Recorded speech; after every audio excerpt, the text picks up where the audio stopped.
তিনি হলেন আহকামুল হাকিমিন। সারা পৃথিবী থরথর করে কাঁপবে।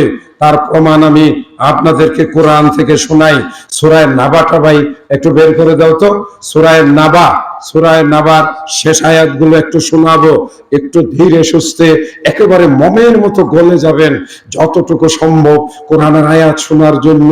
আল্লাহ পাক কোরআনে বলেন, আয়াতগুলো আমার মুখস্থ আছে, ইয়াউমা ইয়াকুমুর রূহু ওয়াল মালাইকা।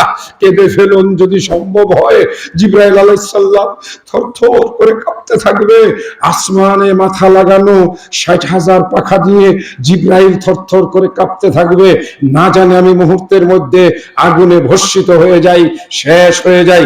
আল্লাহ কোরআনে বলেন, ইয়াউমা ইয়াকুমুর রূহু ওয়াল মালাইকা। সমস্ত ফেরেশতারা সেই বিচারের দিন হাসরের মাঠে দাঁড়ানো থাকবে। লা ইয়াতাকাল্লামুনা, কেউ কথা বলতে পারবে না, শুধু কাঁপবে আর কাঁপবে। জমিন থরথর করে কাঁপবে। মাথার উপরে সূর্য আসবে। আর ওই ময়দানে ইয়াউমা ইয়াফিরুল মারউ মিন আখিহি, ভাইকে দেখে ভাই দৌড়িয়ে পালিয়ে যাবে। ভাই বলবে, ভাই দাঁড়া দাঁড়া। ভাই বলবে, না না না, আমার দুনিয়াতে কোনো ভাই ছিল না, আজকে আমি কাউকে চিনি না, আজকে আমি কাউকে চিনি না। ওই দিন আমাদের সামনে, ওই দিন আমাদের সামনে। ওয়াত্তাকু, আল্লাহ কোরআন মাজিদে বলেন, ওয়াত্তাকু, ভয় করো ওই দিনকে। ইয়াউমান লা তাজজি নাফসুন আন নাফসিন শাইআ, যেদিন কেউ কারো উপকারে আসবে না।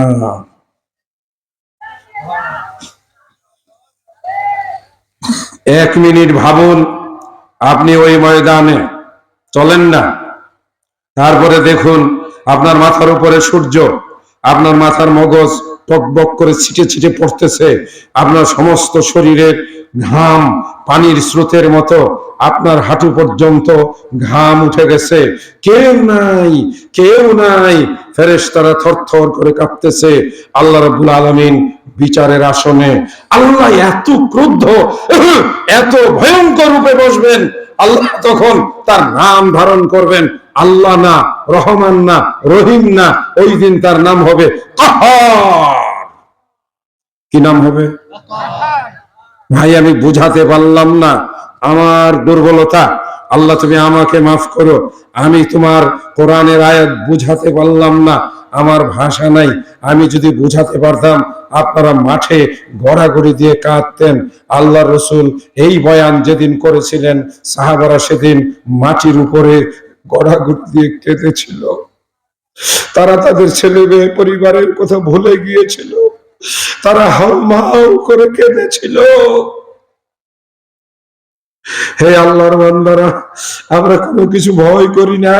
এই জীবন শেষ না, এই জীবন সব না, এই জীবনের খাওয়া দাওয়া আনন্দ ফুর্তি একমাত্র জীবন না।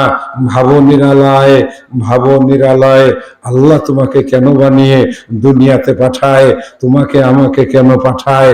ভাবো নিরালায়, ভাবো নিরালায়। 1 মিনিট, সারা জীবনে 1 মিনিট পারবেন না? এরকম 1 মিনিট ভাবেন, আপনার সারা জীবন ধন্য হয়ে যাবে। কোরআনের আয়াত বের করে দিয়েছে, আমার মুখস্থ আছে, মুখস্থই বলি। ইয়াউমা ইয়াকুমুর রূহু ওয়াল মালাইকাতু সাফফান লা ইয়াতাকাল্লামুনা ইল্লা মান আযিনা লাহুর রহমান। কেউ কথা বলতে পারবে না। এইবার আল্লাহ পাক আমাদের নবীকে ডাক দিবেন, ইয়া মুহাম্মদ।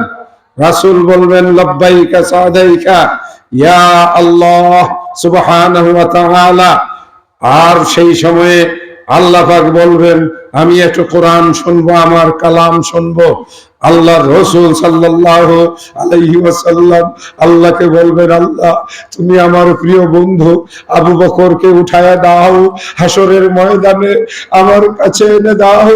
সবাই হাসরের ময়দানে বেহুশ হয়ে পড়ে থাকবে, একজন মাত্র যার হুঁশ থাকবে তিনি হলেন হযরত মূসা আলাইহিস সালাতু ওয়াস সালাম। কারণ আছে, কারণ আছে। মূসা আলাইহিস সালাম এক একদিন বেহুশ হয়েছিলেন আল্লাহর নূর দেখে তুর পাহাড়ে। শুনেন নাই? কি দেখে বেহুশ হয়েছিলেন? আল্লাহর নূর দেখে। পাহাড় কি হয়েছিল? পুড়ে সারখার। হ্যাঁ, মূসা সেখানে বেহুশ। এই কারণে রাসূল বলেন, হযরত আয়েশা রাদিয়াল্লাহু তাআলা আনহা জিজ্ঞাসা করেছিলেন, ইয়া রাসূলুল্লাহ, আমরা কি সবাই বেহুশ হয়ে যাব? আল্লাহর রাসূল বললেন, হ্যাঁ, ইল্লা মূসা, শুধু মূসা সেদিন বেহুশ হবে না। অতএব আল্লাহ আমাদের রাসূলকে উঠাবেন।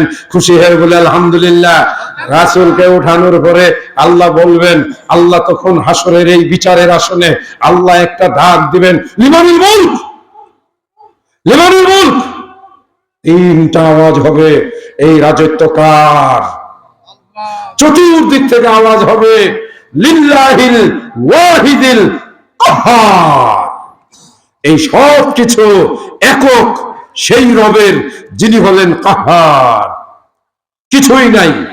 কুল্লু মান আলাইহা ফান ওয়া ইয়াবকা ওয়াজহু রাব্বিকা যুল জালালি ওয়াল ইকরাম।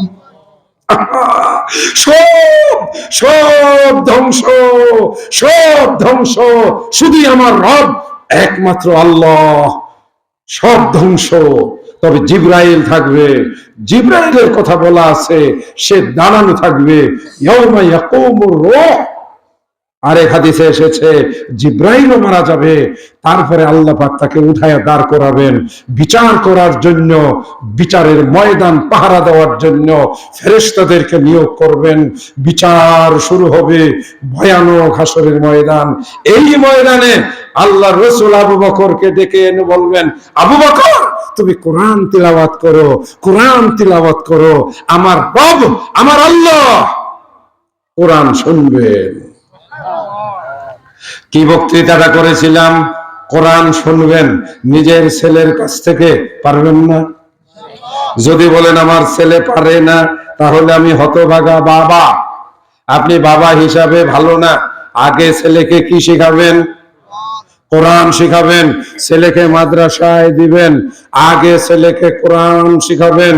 কোরআনই হলো একমাত্র এমন এক কিতাব যেটা মানুষের হৃদয়কে আলোকিত করে।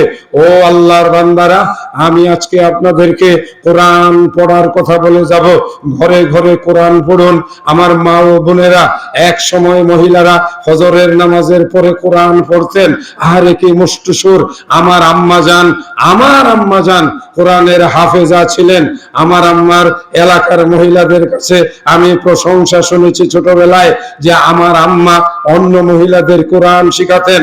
ওগো আমার আম্মা জানেরা, দুর্গাপুর গ্রামের আম্মা জানেরা, ওগো আমার মেয়েরা, ওগো আমার সন্তানেরা, আমি হৃদয়ের মহব্বত দিয়ে আমার অন্তর থেকে আমি তোমাদেরকে বলে গেলাম, আর জীবনে দ্বিতীয়বার এই গ্রামে আমার আসা হবে কিনা আমি জানি না। আমি দুটো নসিহত করতে আসলাম। ও মায়েরা, ফজরের নামাজের পরে বাড়ির কাজের আগে, রান্না বান্না করার আগে একটু কোরআন মাজিদ তেলাওয়াত করো।